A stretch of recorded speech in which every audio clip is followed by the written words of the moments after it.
We are going to talk today about how to create a system of great schools. And so the focus is really going to be on structural change and the levers in various cities across the country. And I'm going to ask each panelist to give a little bit of the local context and provide a case study of how do you create a portfolio strategy? How do you create an ecosystem that allows for choices and high quality schools for all students and families?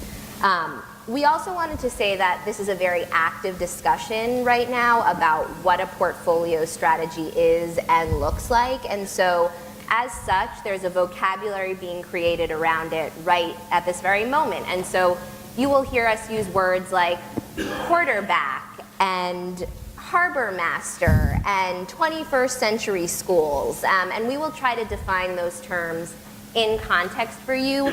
Innovation zones is another one, and these terms mean a variety of strategies that are emerging right now, and just wanted to point out that we will try to define that vocabulary as we go, but it is coming to fruition as the strategy takes root in each of these cities. So Chris, I wanted to start with you and have you tell us a little bit about your time at the ASD and really set the context, and we'll go down the line here.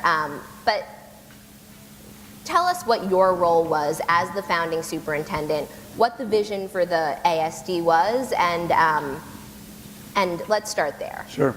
And apologize I woke up this morning and lost my voice. I was telling someone, I think this is the voice of someone with two teenagers, just yelling at your kids all the time. It's easy to lose it. So before I start, I would be remiss if I didn't say two things. One, it's great to be back in Memphis, and two, I know those of you that are here from out of town have gotten a chance to see just the vision, the work, the persistence, the commitment of the local funding community here in Memphis. They played a huge part in education. They played a huge part in a lot of other aspects, not only of the city, but of the state. And just want to thank them personally for all the work that they've done, not just in education and charters and help with the ASD, but just they're just tremendous role models for all of us in the philanthropic community. So I don't know if they're here in the room or not, but I just want to give them a quick shout out. As far as kind of 2 or 3 minutes on the Achievement School District. So if you go back to 2011, the ASD was written into the state's Race to the Top application.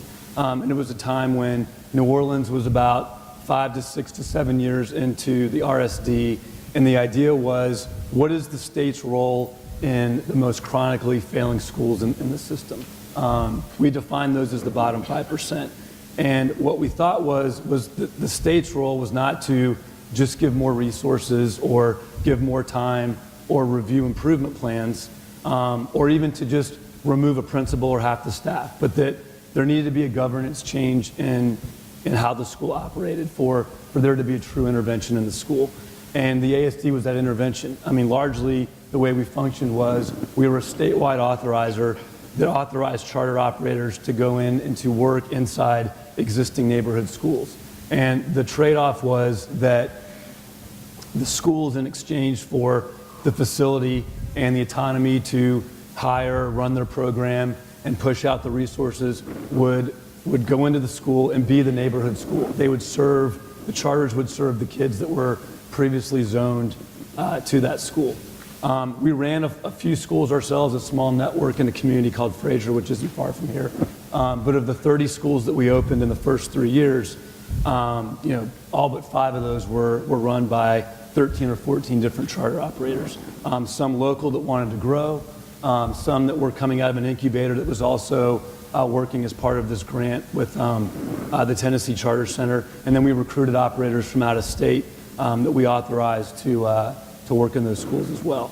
And our job was to set this up. I mean, when I started, this was words on a page, and there was an office, and Kevin Huffman, who was the commissioner at the time, hired me and said, all right, get to work, build a district, and that's essentially what we did. There were 2 people on staff.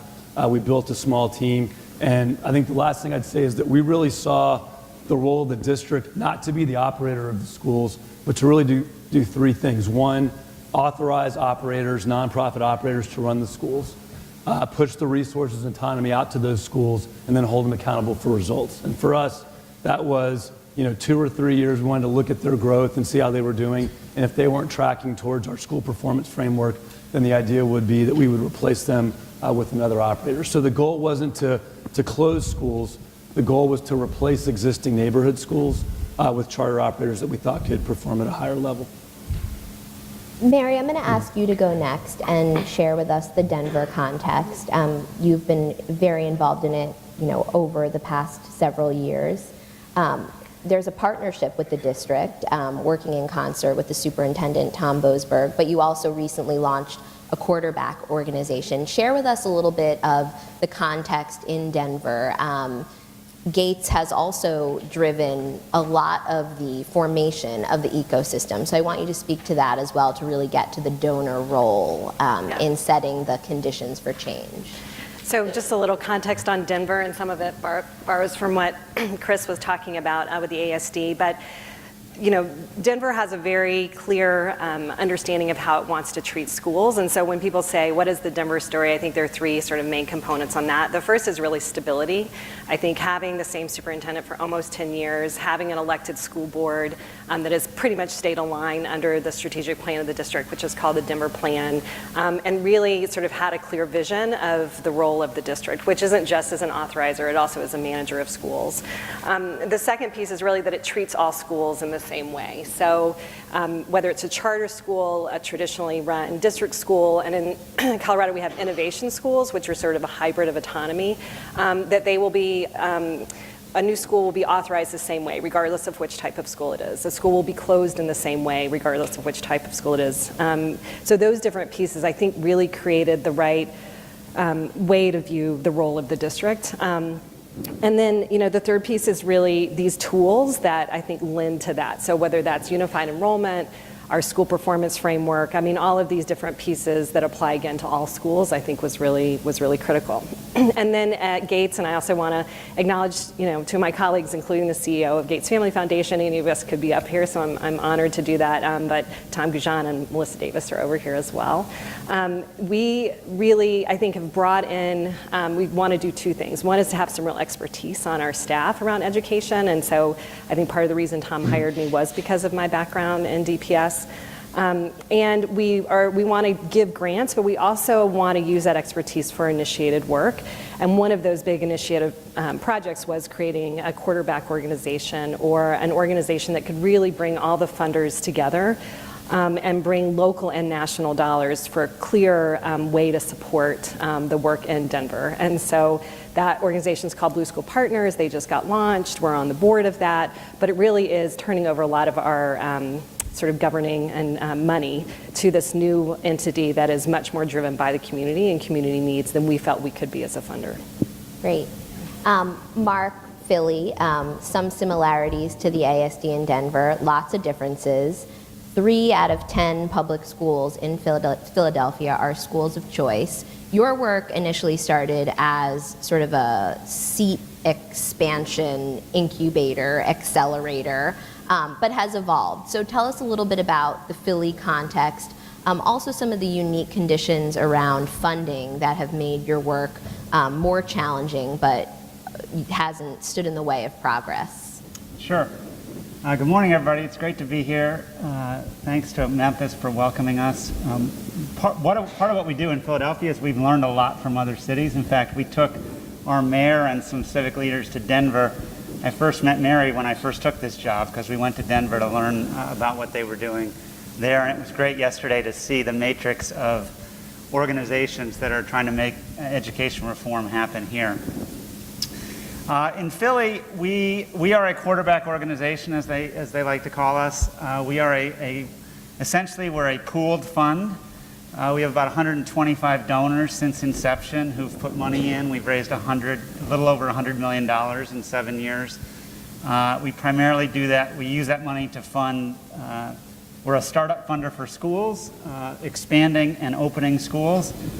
We also are investing deeply in parent engagement and talent development for schools, principals, and leaders. I think the difference in context in Philly is we haven't had as much political, the drive to embrace a portfolio approach, or an approach where we're treating all schools the same as they are in Denver, has come mostly from philanthropy in Philadelphia and less so from the elected leadership in the city or the state. And our funders have really bought into the notion that if we pool together our time and our money and our efforts, we can influence the larger ecosystem. And I think we have two main accomplishments so far. One, we've made school quality the currency in which people talk about schools. When we first interviewed parents 7 years ago, all they wanted to talk about was school safety. That was number 1, number 2, and number 3 on their criteria list when it came to schools. Safety is still number 1, but quality is now a close number 2. That's at the grassroots level as well as at the grass tops level. So that's been a big shift. And the second shift is true collaboration amongst all the different types of schools. We do a lot to convene schools across sector, charter sector, district sector, Catholic and private sector.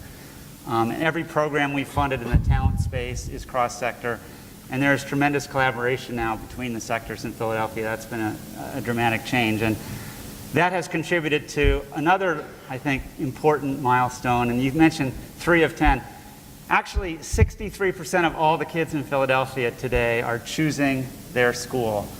About half of those are in charter schools, but the other half are in private schools and district schools. More than 60% of high school students in the school district are choosing a school. They're not just going to an assigned school. And about 20% of all elementary school kids in the district are choosing a school other than their neighborhood zone school. So empowering families to make choices about what the best fit for them is become central to the way Philly does education. Let's talk a little bit about how you get to the point of creating this quarterback approach. What are some of the inputs required as donors are thinking about, is this something that's feasible for me where I am? Chris, let's start with you. And you also have a national perspective now, helping to launch and bring together partners in various cities. What kind of conditions are needed, or can any city do this? I mean, I think there's some things that need to be in place, but in terms of, and I can talk about this in a second, but I think in terms of where we've seen these organizations launch, it usually comes one of two ways. There's either a entrepreneur who's in the city that raises their hand and says, I want to do something like this. They'll go out, they'll get business plan and grant dollars, they'll write a plan. If they can find some local donors that want to support it, then they can potentially parlay that into some national money, and then you're off and running.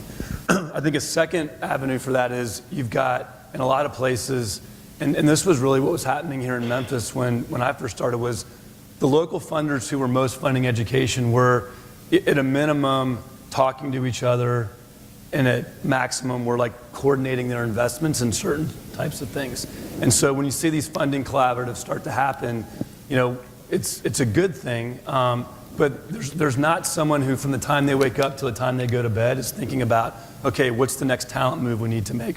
Who are the operators we need to be bringing? What are the models? Funders are thinking about that, but a lot of the funders that are funding education are funding medicine and arts and other things. And so what you'll see is, out of that funding collaborative, desire to start to staff, and maybe it's a full-time FTE that's sort of shared, and that can eventually evolve into a quarterback org. But I think for general kind of macro level conditions that we want to see in a city, you want to see an operator base that's solid. You want to see a per pupil funding base that's adequate. So I don't know what that number is exactly. I mean, you can make the case that Clark County, where it's like $5,000 or $6,000, is that really an adequate per pupil to really get anything done? But you want to make sure that there's some funding there, that there's an active philanthropic community, and that if there aren't talent providers already there, that there's an effort being made to either incubate or recruit. And I'd say the last thing is, there needs to be some type of willing coalition of, kind of, I hate to use the lingo, but sort of the grass tops down to the grassroots, who's trying to do some coalition building, so that this doesn't just feel like it's a funder-driven effort, but it's something that's a response to parent need. And I think that's the last thing I'd say, is I think in a lot of places where, and I think Memphis is a good example, we focused so much on school supply right out of the gate that I think we did not there wasn't enough of a demand for what it was we were we were trying to do. And so I think in places where folks are investing on the front end on parent demand so that the new schools are a response to what parents are asking for versus just who's this operator that's showing up in our neighborhood running a school, I think is a big thing that we like to see and want to see in a city that we're partnering with. Mark, does that resonate with your experience starting up your quarterback organization in Philadelphia? And I want to dig in a little bit on some of the funding challenges you had a little bit more, but how were you able to overcome those? Well, in terms of starting the organization, totally resonates. Our organization was founded by funders who felt like each was operating too much in a silo and there wasn't enough connectivity between or coordination between the things they were funding and trying to accomplish. And most of those original funders are still represented on our board today, including our board chair, Mike O'Neill. Funding challenges in Philadelphia, so we have a pretty high per pupil relative to a place like Memphis or a Midwestern city. It's somewhere between $10,000 and $12,000 per student, but in an East Coast context, that's really low. It's far less than what schools in DC get, or schools in New York City, or even schools across the river in Camden, New Jersey. And that creates challenges because we can't pay our teachers as much as those other cities, but we're competing in the same labor pool. As well as it creates, the other key thing about Philadelphia is charter schools under Pennsylvania law can only be authorized by the school district, by the board of the school district. And that creates, even more so than I think in some other places, this narrative that when you authorize a charter, it's taking money away from the traditional schools because the money is literally, the district is literally cutting a check to the charter school each time that happens. And so that's been the hardest thing for us to work through is it's all about the money at the end of the day. We're in a city that's not seeing a lot of economic growth. There's not a real increase happening in the tax base, and so every dollar is viewed as precious. There are a lot of legacy costs, pensions, aging facilities, huge debt that was racked up over a 30, 40-year period. And there's so little, the viewpoint is there's so little discretionary dollars available that just ratchets up the temperature around every debate, every tough issue that we're dealing with. Mary, you're in a different place with your quarterback organization, Blue School Partners, which just launched. I know you've probably studied quarterback organizations across the country. You know, based on what Chris and Mark have said, what are you, yes, we're definitely doing that, and you know, having the privilege of getting started right now, what are the lessons that you're like, we don't want to make that mistake? Well, I mean, I think what's interesting about these quarterback organizations is they're also different depending on that context, which I think is part of what you're getting to. And, you know, the Denver context is different because I think we actually had a very developed ecosystem where funders were playing an incredibly important part in bringing great operators into Denver and bringing organizations like Teach for America. And so there were many things that I think other quarterbacks are really trying to do that had already happened. So a lot of people said, well, why does Denver want to do this? Like, what's the value in kind of bringing this together? And I think there were a couple. One, you know, this sense that some of the reforms on the district level might be softening a little bit. And like, you know, we actually needed to bring funding together. We needed to align it better and make it much more strategic to try and make sure that there were the resources in place and really the push in place to keep Denver going in the district in the direction that it really needed to do. But you know, I want to say, and there's some amazing other funders from Denver in here. Donald Kay is here, Brooke Brown from Carson is here, Doug Elliott from Daniels.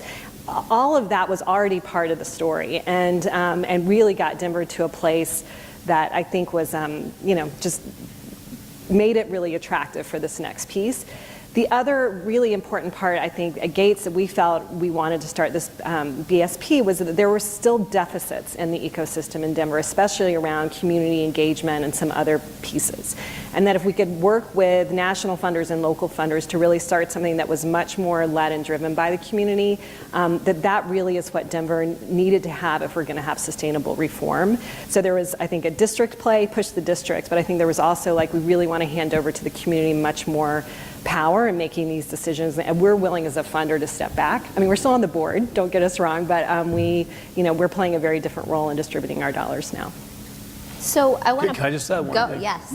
I think that someone's got to set a citywide vision, and I think the question is that the district, or is it some other org? And if we're moving in a lot of these cities that we're talking about, where the district is an operator of schools, it's not the operator of schools anymore. So if the district is not the operator of schools, then who's setting that citywide vision? And if you don't have some sort of nonprofit that's doing that maintains strategic consistency. I mean, I see people in here from Houston. I lived in Houston 20 years. The superintendent was there 18 months. He just left. I mean, these people come and go. I was one of them. I was here for 4.5 years. I'm not here anymore. So, there needs to be an organization that's setting that vision and that consistency, because if it's left to the district, at best you're going to have soups there, 3 or 4 years. And as the district's footprint shrinks and there's other operators, they may not be the best ones positioned to set that vision. So do you think that coalitions and cities can be thinking about this strategy as regime proofing? I mean, to your point, Chris, there are several cities right now who are looking for superintendents. When you create another power center through this strategy, is it a way to avoid some of the political complexities of hiring someone at the top of a district? Well, I don't know if it gets you away from the complexities. I think the complexities can shift, and I don't know if it's regime, what did you say, regime proofing or more regime shaping. I mean, so I do think when you have a really strong quarterback, and I think this is one of the visions that we have for BSP, we've been, as I said before, incredibly lucky to have stability at the superintendent level and the school board level. But I do think when that transition comes, which it will at some point, BSP will actually be in a position to make sure they're incredible applicants for the superintendent. And so that's not just proofing. I actually think it will be working with the school board to make sure the next superintendent is really strong and wants to continue in this direction. I can reinforce that by saying our superintendent, who's now been with us for 5+ years, I think the vision we've helped to create around the city has been part of what's kept him in the city. But also, we were instrumental to the job description that attracted that person to our city and the other candidates 5.5 years ago. So stability is a good thing in many respects. And I went to a panel this morning, the one about working with colleges of education. And what struck me about that conversation was you don't know if that stuff's going to work for 15 years. I mean, they're working with sophomores and juniors at Rhodes College here now who will come out with degrees in several years, but you won't really know if they're good teachers for 2 or 3 years after that, and then you won't know how long they stay in the system for 2 or 3 years after that.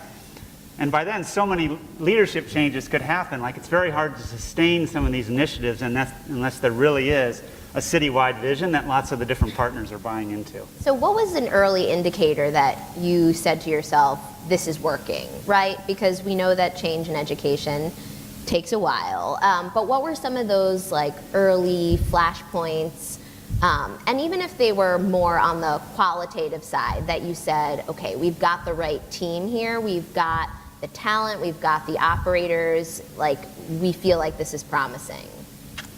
Well, we, in Philadelphia, a couple things that happened early. One, the school district closed more than 30 schools, which was a long overdue, both financial reform that was needed, but also most of the schools that were closed were very much at the bottom end of the performance curve and very under-enrolled.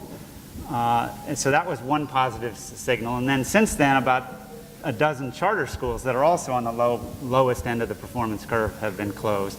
That frees up public resources to invest in higher performing schools, in your strongest leaders to grow their impact on the system.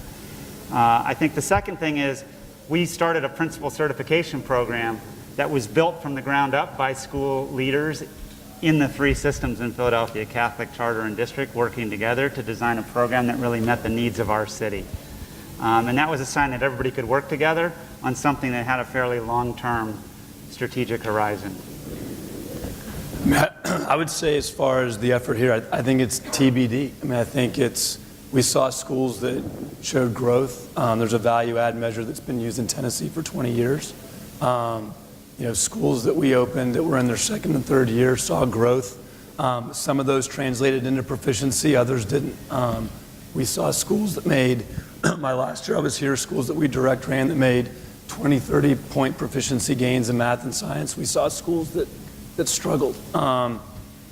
So we saw the I-Zone, which was also part of the effort here, make progress. And now everyone's adapting to a new assessment, higher standards, new assessment. So it's kind of like that game that we played when I was a kid, Chutes and Ladders. Everybody kind of goes up the ladder, and then the new test comes, and everyone kind of spirals down, and then you figure out how to climb back up the ladder again. I think all the schools here, and those of you that in other places where you've seen the assessments change, you've seen schools go through this. We're in Tennessee in year 2 of a new assessment, so everyone's kind of experienced that drop and is now figuring out how to climb back up. I think at the end of the day, if we've created a system that authorizes good operators, pushes resources and autonomy out to those operators, and then holds them accountable for results, and is constantly a learning system that is bringing in new operators and doubling down on those that are doing a good job, and has the courage to replace those that aren't, then over time, all boats should rise. And in the first couple years I was here, if you saw what the threshold was for proficiency to land you in the bottom 5% in Tennessee, I think the first year we opened a school, it was 17% proficiency, and in 2 years' time, it went up 10 points. And so that floor started to climb. So I think if that system can continue to operate and the leadership has the courage, then that floor of what's in the bottom 5% will continue to rise and get higher and higher. But it's going to take a lot of work and probably more patience than we thought when we first started. I think in Denver, again, we had a pretty developed funder piece, and I think what brought in the national funders that wanted to be part of starting Blue School Partners was around the sort of steps Denver took around innovation and the creation of the first innovation zone. And so I mentioned when I was in my openings that we have these different types of schools. One type are innovation schools, and they're still district schools, but they actually have more autonomy around management. We actually, working with Empower Schools, Gates and school leaders, really wanted to create sort of a whole new system and to see what it could do and provide for schools. And really, if schools are going to be the unit of change and we're going to really empower them, we have to maybe create a system that doesn't currently exist. And so the Innovation Zone basically has an independent 501c3 that is now the operator of the district's own schools. And the district has then essentially given authority and governing authority to this new independent nonprofit. So it's not charter, but it's also very much a barrier and buffer really between the schools and the district. I don't know how else to put it, and district management and district practice. And they're held accountable. There's a higher level of accountability for these schools. And I think the creation of that said to Arnold and some others, like, we're really interested now in seeing where Denver could go. And I think that was one of the things that brought them in because of this new development. Is this a strategy that helps to spur collaboration between district and charter schools, or in the case of Philly, really foster this tri-sector approach? I mean, it's something that edu-wonks talk about, this idea of district collaboration, the sharing of best practices. I think in some cities there are really great examples of how district schools have learned from charters, practices around college success and college persistence, practices around serving special populations. Is that a factor in this? How have you seen that play out? Does it matter? Does it make it harder? Well, let me say one thing about collaboration. It's not, sometimes it's tempting to get focused on the process of collaborating and how sort of in step are people. In our experience, we have a lot of good cross-sector collaboration happening, but it's both push and pull. Sometimes it's willing, coming to the table together, breaking bread together. Other times you have to create pressure points that sort of force the action. A great example of that is, our higher ed institutions, when we started PSP and started talking about getting everybody in the room and problem solving together, they really resisted that. So we started funding alternative route providers. And all of a sudden now, all the higher eds in town are really wanting in. They want a seat at that table because they realize, the district was starting to put teachers in Relay Graduate School of Education. They were committing to a residency-based approach, and none of the higher ed partners in the city had a residency-based approach for training teachers. Well, guess what? 2 of the 3 now do. And so now that collaboration is happening in a really real way, but it didn't start because everybody raised their hand and said, oh, I want to do this collaboration. And that's really, I think, a value of an organization that can stay focused on a longer-term strategic vision, listen to the various stakeholders, see where the points of commonality are, establish a vision, and then start driving toward it, trying to partner at every step along the way, but also realizing sometimes it's not just about inviting in, it's also about continuing to push the ball forward, so people have to follow. Okay, I just want to go back to something that you said at the top of this conversation, and that is, I think this is a way to think about how we make structural change to the system. So I think anyone that's been at this for a while knows that we're not one well-intentioned soup and a reading program away from winning, right? I mean, we've all seen that, and it hasn't worked. And so if we're not talking about how we're going to structurally change the system, not program change, but structurally change the system, then we could all be here in 10 years and we're going to be having the same conversation. And so I think 10 years ago, folks thought that the way that could happen was you start up enough charter schools, we're in Memphis, so I'll use a FedEx analogy, that if there's enough pressure on the system that the post office would figure out how to deliver a package overnight. And that was the theory of change 15 years ago. And that hasn't really worked. I mean, in some places you've pushed, but it hasn't, the monopolistic government system is not going to reform itself, and power is not voluntarily given away. And so I think everyone's now tired of the 20-year charter district debate, and we're trying to figure out what's a different way to change the structure. Is it this thing in Denver where there's nonprofit governance in district schools and you try and take the best of both worlds? Maybe. Is it Indianapolis where, again, you've got individual district schools that are governed by a nonprofit board, so you maintain consistency and you have a contract back with the elected board? I mean, that at least gets us on a third way where we get out of this tired conversation that all of us have been in for the last 20 years. But I don't think we really know. But I think what we do know is that if we just keep chipping away at program change, we're not going to make the kind of change any of us want. So we got to fish in the structural pond somewhere, and we're going to cast some lines, and we're going to catch some fish, and we're not. And we're going to learn from the times we don't, and we're all going to get better. But that's where the real change is, in my opinion. And so I think that's what we're trying to figure out in the cities that we're in.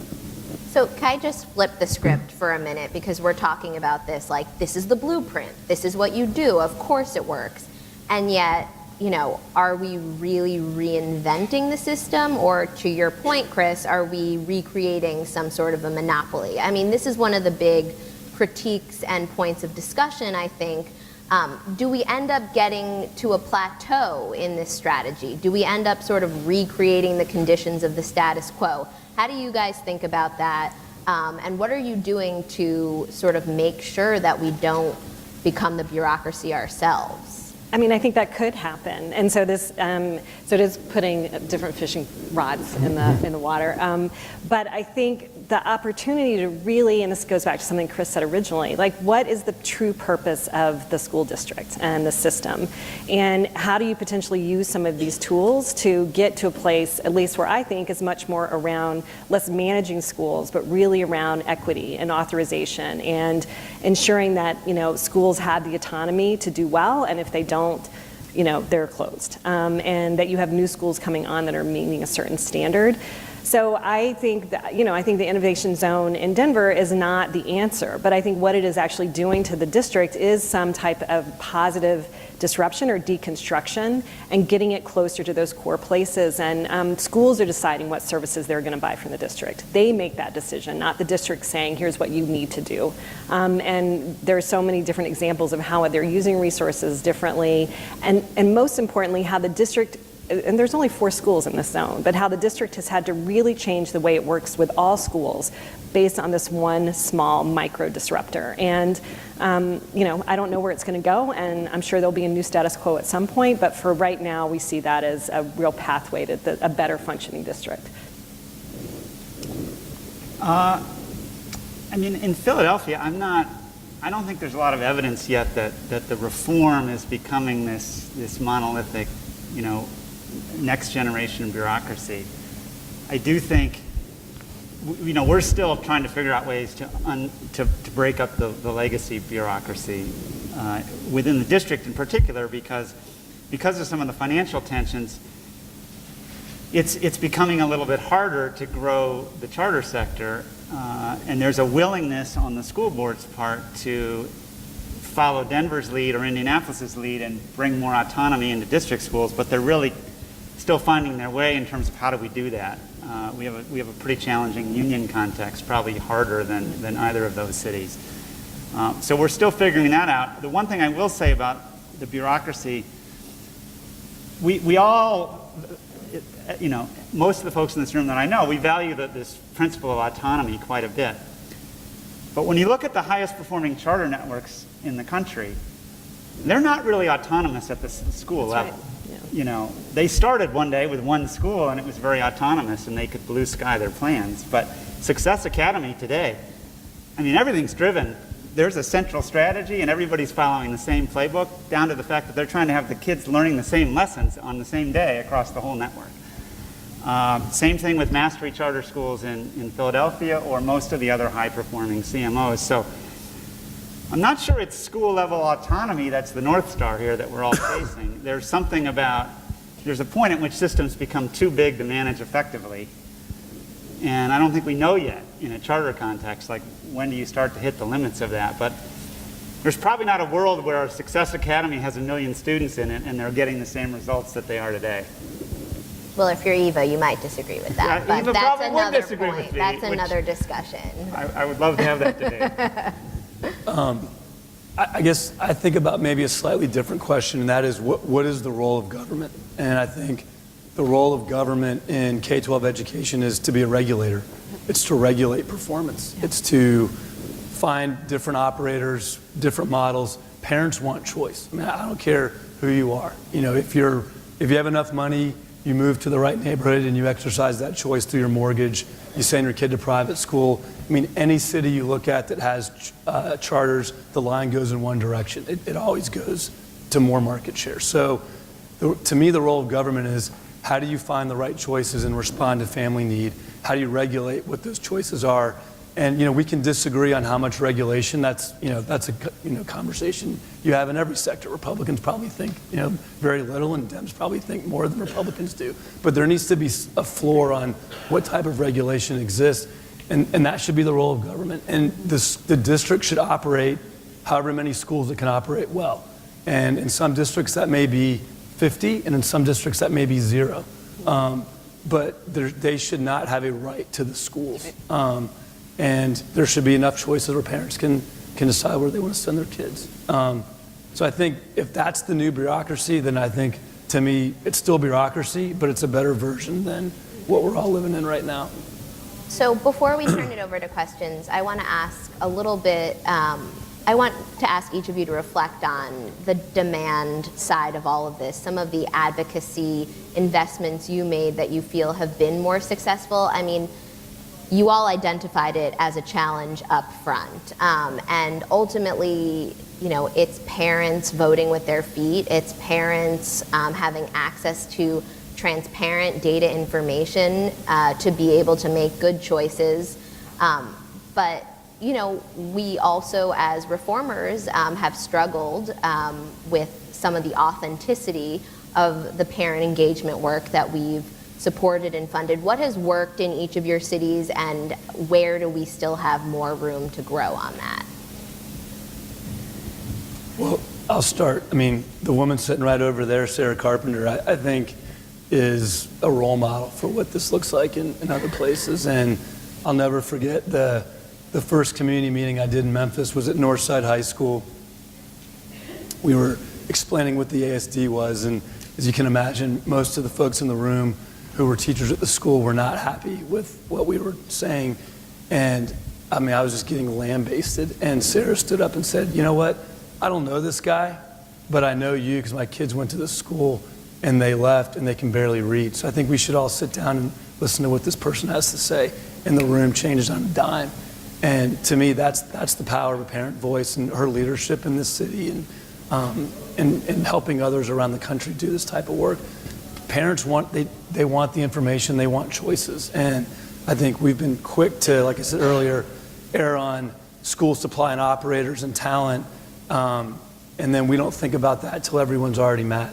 And if we're investing on more of that in the front end, providing options and giving parents the information and easy access to the schools. So this doesn't happen in Memphis anymore, but when I was here in 2013, parents were intense, a couple days ahead of time to try and get their kid into, one of the magnet schools in 2013. So I think, how are we giving parents easy to understand information about school quality, and how we're making access to all the options, not just some of the options, but all of the options equal for everybody, and not just for parents that know how to work the system, which is how it works in most places. And I think those are the types of investments we need to be making, and those are the investments that we're looking for in the cities that we're working in. And I apologize again for my voice. I'm sorry. I got 2 emails yesterday. One was from a school called Mathematics and Science and Technology Community Charter School, announcing that this year they got 11,500 applications for their 100 available spots for next year. This is the first or second, from year to year, it's either the first or second highest performing charter school in Philadelphia. 5 years ago, they still would have had a lot of applications, but it would have only been about 5,000. So we've seen sort of a doubling in the demand for that school. The second email was from MAST. M-A-S-T is the acronym for this school, from MAST 2, the school we funded to open a year ago so that more kids could have access to this education. And this second campus is in a much more low-income neighborhood than the first one. They're only in their second. This is their third lottery. They're up to 3,600 applications for 100 spots. And the week before, MAST 3 was the only one of 9 new charter applications to be approved by the school board for a new charter, which is to say that help parents understand what quality is about, give them the tools and the channels to exercise that voice. That demand, it may not be respected the very first time out of the gate, but over time, that's unstoppable. And so the powers that be are putting more seats in that operator's hands because that's what the community is demanding. Yeah, I think in Denver, most of parent demand and advocacy has really been controlled by the district and by the charter operators. And we, as funders, have not done a good job of, and I think maybe aren't capable of doing a good job of actually picking, incentivizing, nurturing, incubating parent and student voice. And I think the district really does want to manage that, and they don't want it to get too big. And so, again, that's another reason to start Blue School Partners and to start this quarterback organization, that we just don't believe we are in the position necessarily to be able to make those picks. And it has to be something that's really from the community that can do that.